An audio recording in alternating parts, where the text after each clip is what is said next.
Salutations, respected viewers. This is George from Ireland. I'm carrying on my series for GCSE History about international relations between the wars. Today, I'm going to talk about the Kellogg-Briand Pact. Aristide Briand was the French Foreign Secretary, and the US Secretary of State was Frank B. Kellogg. The Secretary of State is the Foreign Minister of the United States. These two governments signed a pact agreeing that they would never go to war against each other. France and the United States have never gone to war against each other, hadn't done so prior to this agreement being signed, and haven't done so since. So it seemed there was only a very remote possibility that France and the United States would ever fight against each other. But they signed it anyway, so it's a gesture of goodwill. And it might seem almost pointless, as there were no points of friction between those two nations. Therefore, they said, well, why don't we invite more and more countries to sign up to this pledge of goodwill, that they're committed to peace for all time? So they said to all the world, anyone who's willing to sign, please put your name on the dotted line. And in all, 65 nation states signed this. These included Japan, Germany, Italy, the United Kingdom, the Soviet Union. Now, there are about 193 sovereign states in the world at the moment. That's assuming that EU states are sovereign. So there were rather fewer back then. 65 countries signing may not seem a lot, but bear in mind, most Caribbean countries, almost every country in Africa, well, only 2 were independent. Almost every country in that continent was a colony of a European country, and likewise in Asia, most countries were not independent, which is why only 65 countries signed this. Anyway, in a few years from that being signed, this agreement seemed to be hollow, even a sick joke. Anyway, the Soviet Union was founded in 1922, right? That's Russia, and at that stage it was 10 other countries part of the Soviet Union. Some textbooks inaccurately say Russia. After 1922, you must say the Soviet Union. I know there was the Bolshevik Revolution in 1917, but the Soviet Union as such was not founded until 1922. All right. Other things to mention. The Young Plan. Well, in 1929, the Dawes Plan was due to expire. So the year prior to that, Mr. Young, an American, was given the task of reviewing the Dawes Plan and drawing up a replacement, which was to extend it by a further 5 years. Young reported in 1929, and his plan was to kick in that September. So Young's plan reduced the amount that Germany would have to pay by 3/4.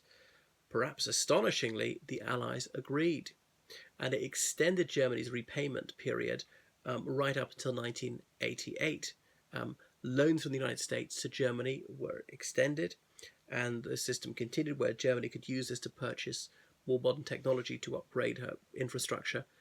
Was not allowed to use the American loans to repay the Western Allies as such, but this was a stimulus package, and then Germany's economy would be booming, and Germany would be in a position to repay France, Italy, the United Kingdom, Canada, other allied countries. Anyway, conclusion. Well, the late 1920s was the Locarno honeymoon, because of the Locarno Pact signed in 1925. International relations became more amicable. Germany was no longer a pariah state.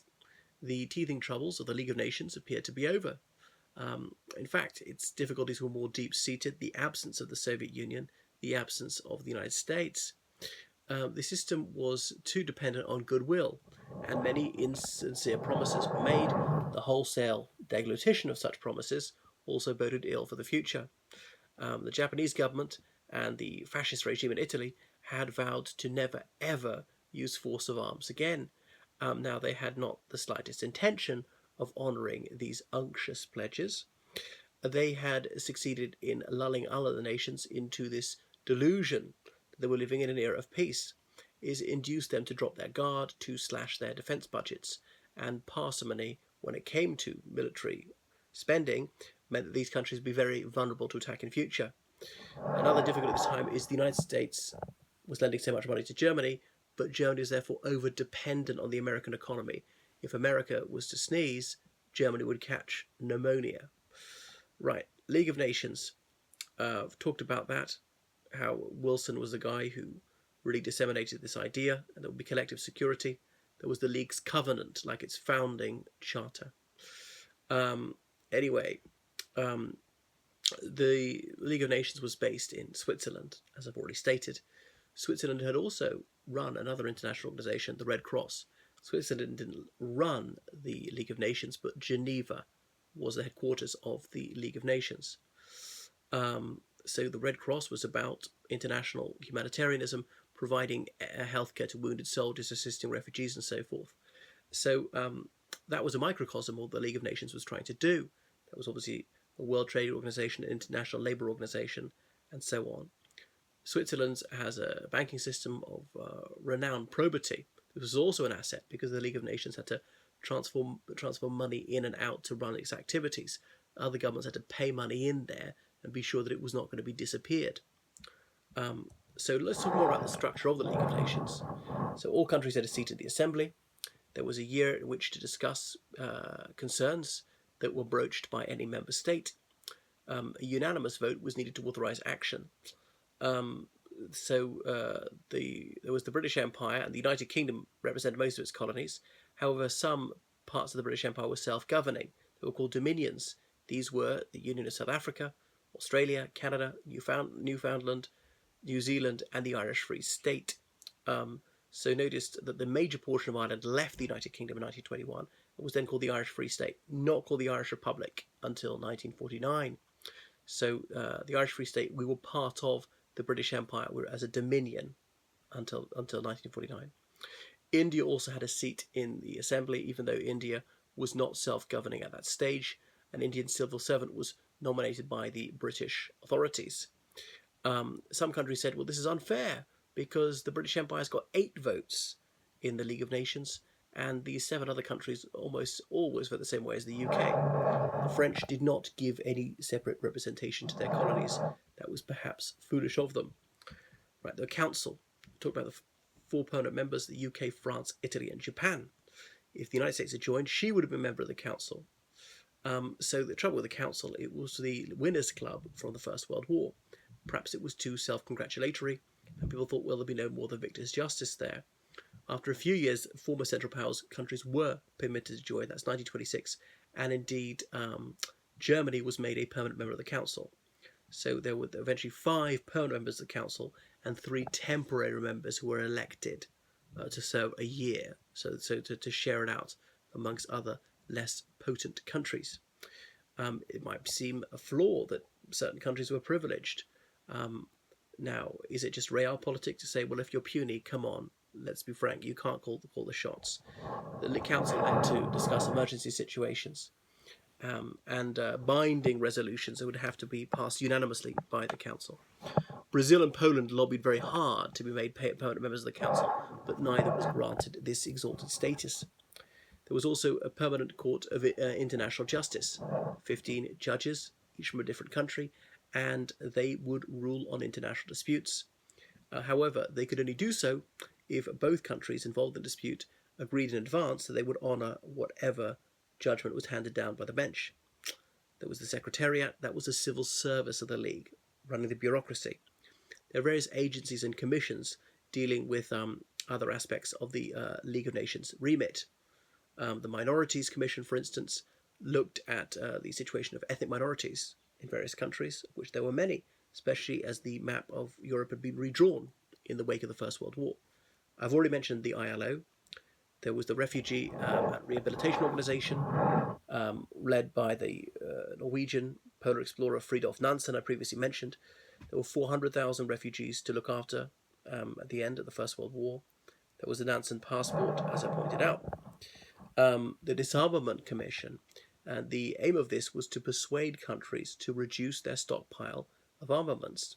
If we had no guns, nobody would get shot. Put it like that.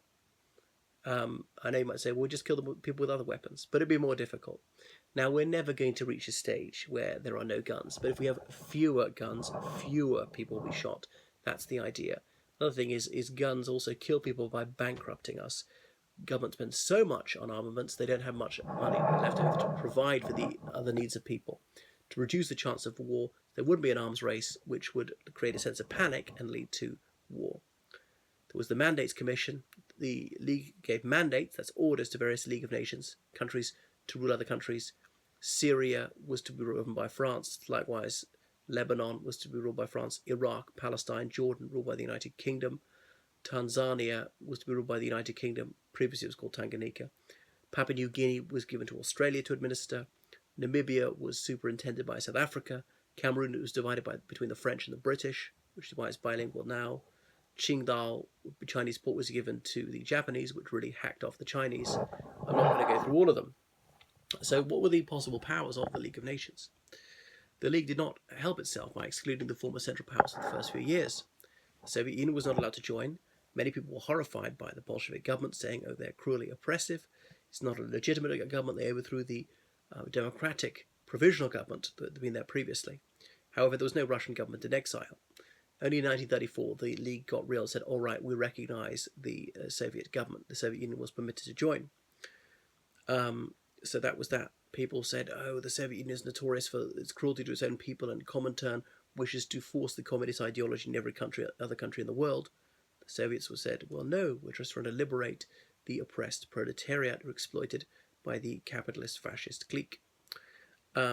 Anyway, so what League of Nations could do against an aggressor was to condemn the aggressor. Just being censured might change a country's action. That was the first response. That might be sufficient warning. This only needed a majority vote, not a unanimous vote in the Assembly. And a statement which called an act of turpitude for what it was. Failing that, economic sanctions, refusing to trade. So nobody would sell them the means of war, for instance, tanks, or indeed the means of life, for example, food. And last of all, the League of Nations could authorize force, but that was to be only after 12 months of sanctions. The League of Nations was going to rely on the cooperation and the goodwill of its member states. In fact, the League of Nations never invoked the ability to authorize armed action. The trouble is about this 12 months of warning is it gave the aggressor country, ample time to make gains militarily wherever it was invading and to build up its armaments and all the rest of it. So let's look at more successes next time.